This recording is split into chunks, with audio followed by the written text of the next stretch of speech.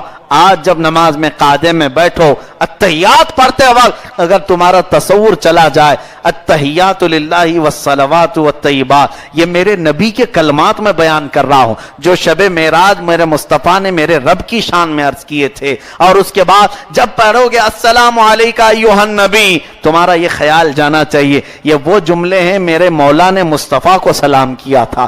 والسلام علینا پر پہنچو تو یہ خیال دل میں آ جائے, ارے میرے آقا نے ہم گنہگاروں کو فراموش نہیں کیا, ہم کو بھی شامل کر لیا تھا. اشہدو اللہ الہ الا اللہ پر انگلی اٹھے تو تمہارے دل میں یہ بھی تصور آ جائے میں وہ کلمہ بول رہا ہوں جو شب معراج سارے ملائکہ نے کہا تھا, سارے فرشتوں نے کہا تھا. اب مجھے بتاؤ اس تصور کے ساتھ پڑھنے والے کے لیے نماز معراج ہوگی یا نہیں ہوگی؟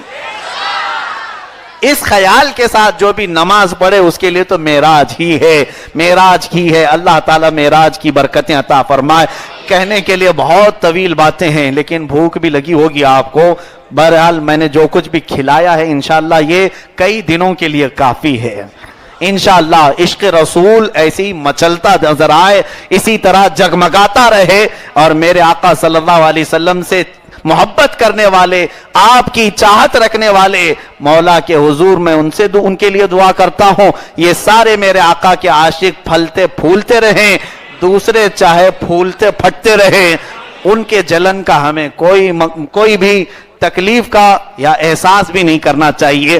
ہاں پھر ایک بات میں کہہ جاؤں, معراج کی آخری بات ہے, اردو پڑھے ہوں عربی پڑھے ہوں تو تھوڑی یہ بات بھی رکھ لیں. میں نے غالباً تفسیر میں بھی عرض کیا تھا کہ معراج جو لفظ ہے یہ حضور کے سفر کو کہا گیا ہے, حضور کے سفر کو کہا گیا ہے. معراج اس کو بعض بزرگوں نے اسی سے پورا معراج ثابت کر کے بتایا. معراج میں 5 حرف ہیں, میم عین را الف جیم. معراج میں 5 حرف ہیں, جا کر کے لکھ لینا یا کہیں لکھا ہوا ہے تو پڑھ لینا. میم عین را الف جیم, ان 5 حروف سے بزرگوں نے بتایا اسی میں ساری معراج ہے. اس لیے کہ لفظ معراج کا میم بتاتا ہے کہ محمد کو معراج ہوئی.